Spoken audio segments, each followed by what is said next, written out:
I am very happy to have you here, and I'm going live in a couple different places. So whether it is YouTube and Facebook or Instagram, please just drop a little "I can hear you" or a little thumbs up or something, so that I know that you're here. And for those of you that may not know who I am, there's a lot of new people here. So my name is Miguel Diaz. I am an award-winning transformation specialist, and after losing 80 pounds myself, I set out to help people with their fitness and their weight loss and becoming the best version of themselves. Fitness and weight loss is just a vehicle that we use to bring about that transformation from the inside out, right? And this is something that I hear a lot. It is, I am unhappy because of my weight. I look in the mirror and I hate what I see in the mirror. And today we're going to talk about what is really behind that and how to become free of that pattern. Um, Let me tell you, this is something that I struggled with myself. Again, I was 80 pounds overweight. I was very young, so 18, 19, and all I could see was in the mirror. I could see my reflection, right? All I could see was my body, and so I thought that my body, the way that my body looked, was and how I felt about it was the reason for my unhappiness, right? So I thought that the weight was the cause of my unhappiness. And the reality is that, I didn't know any better. So I got started there. I got started with, like, I got to lose that weight because I don't like that. And that's what's making me unhappy. And so I tell you this because it's important that you know that I've been there myself, right? I'm not just talking. Again, I was 80 pounds overweight myself. So it took me some time, and I got started. And as I started going to the gym and getting my workouts, and as I became more structured with my nutrition, and as I exercised a little more self-control, a little more discipline, it eventually, the weight started to come off. But something that I realized was that it was who I was becoming inside that was really changing how I felt. Okay. So, for example, the fact that I wanted to eat all of the nachos or all of the whole pizza, but I didn't.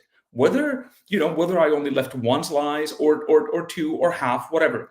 It was exercising discipline. It was stacking little wins, right? Whenever I felt like not going for a workout, but if instead I got a little walk and that little win started to stack.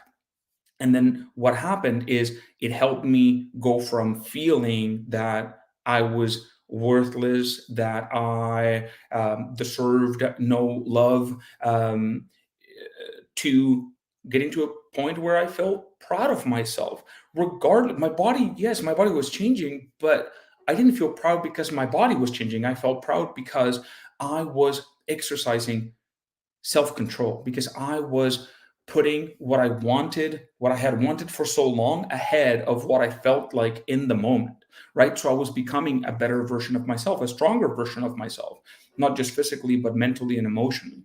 And so, really, the realization here, the lesson is that the weight is not the cause of your unhappiness. The weight is a symptom of something else in your life that is out of alignment. Okay. And so for a lot of us, that may be that perhaps you're in a relationship that you're not very happy in.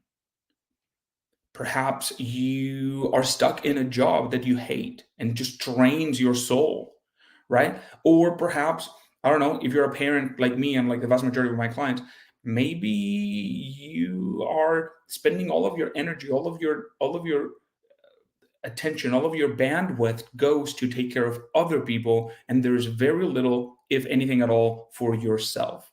So now you're dealing with that, leaves you exhausted mentally, physically, emotionally. Those feelings can lead to overwhelm, stress, boredom, frustration. You can start to um, resent people and situations in your life just because you realize that you're pouring everything you have into them and you've got nothing left for yourself. So the weight that you gain is a symptom of something else that is out of alignment. And so that is why, for as long as we think, for as long as we believe that the issue, the cause of our unhappiness is the weight, it's going to be very difficult for you to get to a point where you are free of that mental and emotional weight, right? The true solution, look, if what you needed was just a food plan and a workout plan, you'd already be there. Because if you Google it, weight loss meal plan, you're going to get a trillion results in half a second, right? So obviously that's not what's missing. Obviously that's not the whole solution, right? Otherwise we would all be there. What is really needed, and look, if I lose you right here, it just means you weren't ready for this, and that's totally fine. I don't think that I would have responded well to this message until I was ready. What is really required is a change in your identity, is a change in how you see yourself, is a change in what you think of yourself, on who you think you are. And back in the day, I would have been like, what the fuck are you talking about, man? So I totally get you if that's how you feel. But let's use this example. Let's say that you were in a relationship and you were young and dumb and you cheated on someone. Okay. If you see yourself as a cheater, that shit will follow you, right? Even if you move to another town, even if you get into a new relationship, if you think of yourself a cheater, it's only a matter of time until you cheat, right? Was it a matter of fact that you were born a cheater? No, it's just that you thought of yourself as one, and that is why you behaved in that way, right? If I think of myself as being addicted to food, if I think that based on past experiences, when I feel overwhelmed, stressed, anxious, bored, and I get up and go to the fridge to grab something, I know I'm not hungry, but I'm just kind of feeling like having something. What do you think I'm going to choose if I consider myself a food addict? Is there even I am very much likely to say, fuck it, bring on the whatever, the chips, the whatever it is, right? I love all food. The peanut M&Ms. Screw it, bring it on. Because what's the point? I'm addicted to food anyways. Just like the cheater would be like, well, I'm getting some attention over there. Maybe I'm a cheater anyway, so I know it's only a matter of time, so I may as well do it. See, it is what you think of yourself. Who you think you are is what needs to be addressed. And this is, again, it is a lot easier if I show you a little bottle and I go, here, if you take like 2 drops of this every single day, that's it, you're going to lose the weight. Right? We've all fallen for that shit. But obviously, hopefully, if you're here, if you follow me, if you're in my free Facebook group, if you like this content, it's because you kind of smell that shit from a mile away, right? You're like, I know that that's not what I need. I've tried that, and it didn't really lead me to permanent results. I didn't become a different version of myself. I might have lost some weight, but then sooner or later it came back. Why? Because who I thought myself to be didn't change. So that's really what holds us back, guys. And so how do you go about changing that identity? Listen, this is going to be different for everybody, right? And this is why when we work with someone, that's why it has to be a one-on-one coaching experience, because, well, everybody's different, right? I can tell you that I grew up knocking it out of the park in school, right? I always got really good grades. I would represent the school in like competitions and what have you. So, and that shit came easy for me. Okay. The moment I faced a struggle, the moment I failed at something, I turned that into my identity. It rocked my sense of identity. I was really young. I was a teenager, and that stuck with me, right? I believed myself to be the kind of person that didn't finish what he started, the kind of person that maybe wasn't as smart as he thought he was. So it was only until I overcame that. How? By stacking the wins. And you have to start small, right? You can't go from considering yourself a failure, the way that I did back then, to considering yourself successful overnight. You can't. So you got to start small. You got to start with small wins. As it relates to fitness, nutrition, and weight loss, if you consider yourself addicted to food, you can't go from that to like, oh, I am a disciplined, motivated, driven individual. You can't. You got to start slow. So maybe next time when you feel like life is shit and you just want to open a bottle of wine or whatever, if instead of that, one day you say, you know what? I'm going to go get a workout instead. Or, you know what?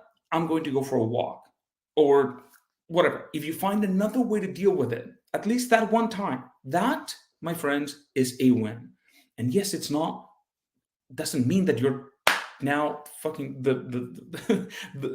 going to never struggle again. It just means that you were able to not behave in accordance with that old identity, at least this one time. And what it does is it builds hope. It makes you question that identity. You're like, wait a minute. If I am a food addict, I thought I was a food addict. If I was truly a food addict, would I have been able to do this instead? Go for a walk when I was feeling overwhelmed and when all I wanted to do was to eat a whole row of Oreos? Interesting. Maybe I am not. Maybe I am in control. Maybe I'm not an addict. Maybe it is in my hands. This is where it all changes. Now, if it was that easy, we would all do it, right? The problem is that then you got to go a step further. Then you got to identify what the patterns were that led you to being in a position of power, in a position where you could make that call instead of being like, I don't care. I don't care. Bring on the Oreos, right? We've all been there. We've all been there. There's no judgment here. I just want to give it to you straight because that is what I wish I had when I was struggling with my weight. So it's funny because at the end of the day, a lot of people join our program because, again, they see their reflection in the mirror and they're like, I wish I looked different. And the reality is that, yeah, of course that is going to happen, but it is a result. It's a byproduct of the internal change that happened, right? And so that is when. Have you ever heard the phrase? A bird sits peacefully on a branch, not because it believes the branch won't break, but because it trusts its wings. That's very different, right? That's very different than just losing a few pounds here and there. That's very different. It means that you just trust your ability to deal with the situation, and that's exactly what I want to bring to you with my content in our free group, in my YouTube channel, because this is what I wish I had, when I was struggling with this. So let me know your thoughts. Let me know if, again, the past version of me would have been like, this is bullshit. Just tell me what foods I should eat. And that's as far as it would have gone for me. When we work with someone, of course, we do tell you what to eat. We do teach you the skills. The skills are important, obviously, but you know what is more important than the skills? The beliefs that you have, the personality traits that you develop. Those are what make the results stick. So that is what I want to bring you here, with my content. So if you like it, please let me know. Let me know in a comment if you would like to learn about different things. If this sounds true to you, if you're like, what the fuck are you talking about, man? Just tell me in the comments and it'll help me identify what kind of content you're looking for. Either way, guys, I really appreciate your attention. I know that there's a lot of better options, better looking faces that you could be spending your time with out there. But I just really appreciate you, and this is something that I am very passionate about. So this is my way of helping. All right. Thank you so much for watching. I love your faces.